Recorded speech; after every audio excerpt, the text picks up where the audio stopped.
And the second problem is that when the intelligence community produces a recommendation that doesn't sit well with the political masters, they have a tendency to say, no, I don't think so. Go back and do that again. And then you get somebody like Bob Gates, who became Secretary of Defense, who was in the CIA. He learned that very quickly, and he began to feed the boss what he wanted to hear and see. That's how you get ahead in Washington. Everybody does whatever the boss wants. And that I remember being told that when I was in the Army. Your job is to give the boss what the boss wants. And I always sat there and said, what if the boss is an idiot and he's dead wrong and is going to get everybody killed? Nobody wanted to hear that. No, you do what the boss says. So, I mean, one quick little anecdote that maybe I've used to you. I was in the War Plans Division of the Army Staff in 1995. This was 94, just as I was starting out. I'd been there 2 months, 3 months. The colonel came to me in the strategic plans, and I had responsibility for all the what we call the white war plans, not the black ones, the spec ops and everything. And he said, here, write a paper on the Balkans. What do you think we should do? Do we fit in there? Do we not fit in there? Should we involve ourselves? Whatever. Pros and cons, give us a recommendation. So I did. I sat down, put it in 2 pages, gave it back to him. He said, oh, this is good. I like this. Went to the Major General. The Major General took it. Went to the 3-star. He took it. Was passed up to the 4-star Chief of Staff. And basic recommendation was, this is not an area of long-term strategic interest to the United States. But historically, the Balkans is an area of strategic interest to Russia. And for all intents and purposes, everybody there is a Russian tenant.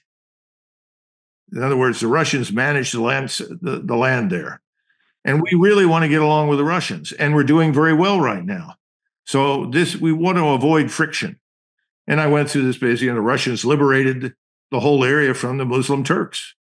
And, even the people that don't like the Russians that live there recognize that.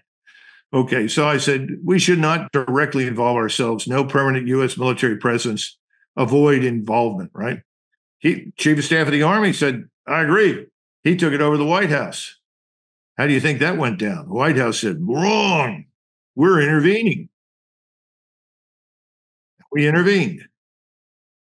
And then I was at the Dayton peace talks. I was working for General Clark then when he was a 3-star, and I was a full colonel. And I did some map work and drawing boundaries for the various groups, the Croats, the Serbs, and the Bosniaks. And he got some instructions from then Secretary of Defense Perry, and I thought they were very good instructions.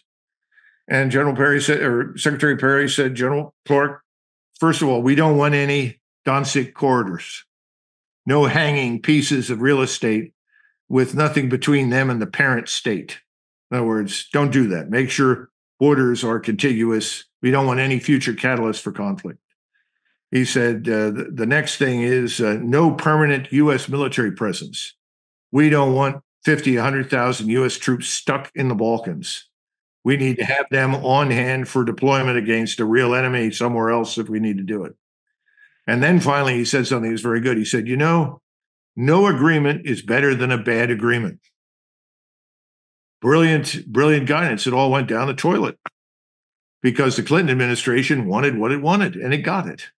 So my point to you is that you do have competent people in the intelligence arena, and many times they come forward with the right answers, but it doesn't matter.